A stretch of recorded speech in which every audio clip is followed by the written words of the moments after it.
Kind of give us a progress report now. We haven't been able to see much from your group with the way the practice is structured, but what y'all been doing?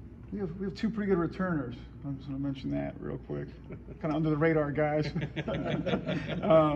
Kicker, awesome competition going on. There's 3 to 4 guys competing for that job.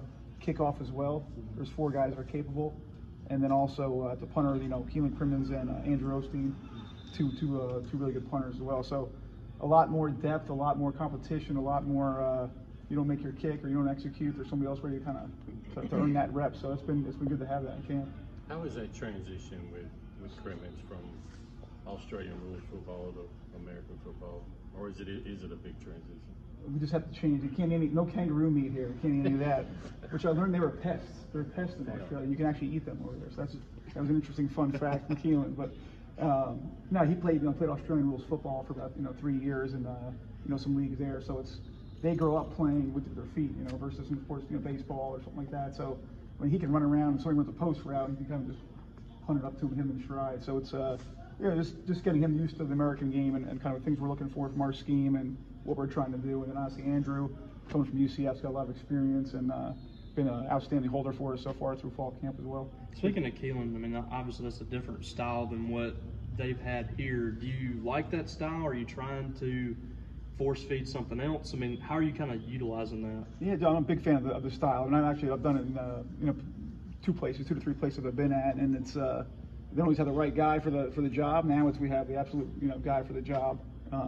Having said that, Andrew's worked some of that same type of punting as well, man. So both those guys are pretty multiple in what they can do, and then it'll be fun to kind of work with them.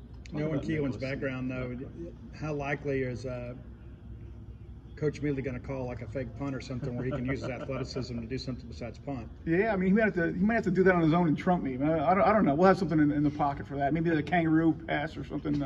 What's that? The boomerang? With he can actually do it with his feet. He can kick it sideways, man. But we want to go that way. I tell him just make sure he goes downfield first for about 40 yards before that happens. But so how's Nicholas kicking the ball? He's been solid when he's been available. He's been solid. So veteran guy as well. So you know what you're going to get from him. Besides your under-the-radar guys with Tulu and Javion, who's some other guys you kind of working at kickoff return and punt return? Simeon Price is a guy who's back there in kick return, and obviously he's a bigger body that can do some different things. Jacoby Belazar is back there catching some kicks. Creed Whitmore's been catching some punts. Jay Nawali's caught some punts. So we have there's some good depth there as well in that room. Both those rooms. What does it do for your ability as a Xavier and a Tulu? What do you do at this stage now? They're already all Americans. How do you make them better? That's a great question. Any tips on that? We just we have to block better up front for those guys, and those guys just got to make really good decisions. Some of those plays they make on their own. Maybe there's a cut here, or a cut there that they kind of missed, and broke a tackle. But really just kind of get out of their way, let them be decisive. I kind of preach that all the time. If you make the wrong cut or read the wrong thing, if you think it's right, go ahead and take it, man. I want to slow those guys down. So they're both aggressive, want the ball in their hands. So it makes my job a little easier anyway. What does it do for your kicking room? You bring in 2 transfer portal guys that have a lot of experience in college football, and how much does that help you? That's great. That's great. And then the other transfer, brother Ethan Chang is in town, and he's kicked a bunch of balls and at the college level, and he's got a big leg. So again, it's just they kind of set the bar. They know the expectation. You go through practice and kind of at a certain level, intensity level, but those guys that have played games before in big stadiums understand that it's about to get ramped up here in a couple of weeks. So yeah, you can't take a play off, can't take a rep off, can't relax, and got to keep working your craft to get better and better. Special teams has kind of been a rite of passage for a lot of guys over the years, especially early on in their career, to kind of cut their teeth. I mean, how much do you stress that on some of the young guys, that this is your opportunity to get in there and impress? Yeah, huge. I mean, Marcus Banks, for example, right now kind of in the pole position, one of those safety spots, is a guy that logged almost 200 reps for us on special teams last year. Didn't play as much on defense, so he's a great example. Jordan Morant's a guy that played a ton of reps for us last year, and he's bounced around there in the safety mix. And DeCarlos Nicholson, same thing, played a bunch of special teams. So their fastest way in the field is special teams, but that's part of my job, is to kind of get those guys ready for their respective side of the ball, using some of those skills to transition.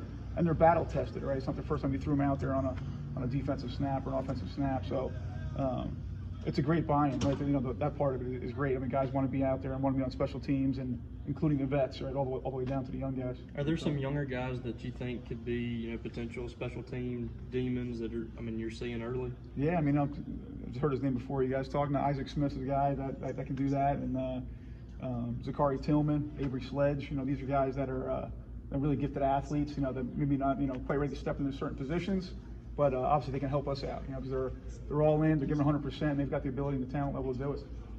Talked about Nick, being pretty solid when he's been available. How important was that to get some depth at that position? Just in case there is an injury or something like that, where another guy needs to step in. Yeah, it's big. We brought in 2 freshmen. And they're doing a good job. Kyle Ferry, Carson Allen, they're really doing a good job. But again, just somebody else to kind of push the tempo up, a little variety in the room, and another guy that kind of competes and different personalities, and this way nobody can kind of relax. The competition breeds success adage type of thing. So it's been good. It's been really good. Thank you, Coach. Appreciate it. Yeah.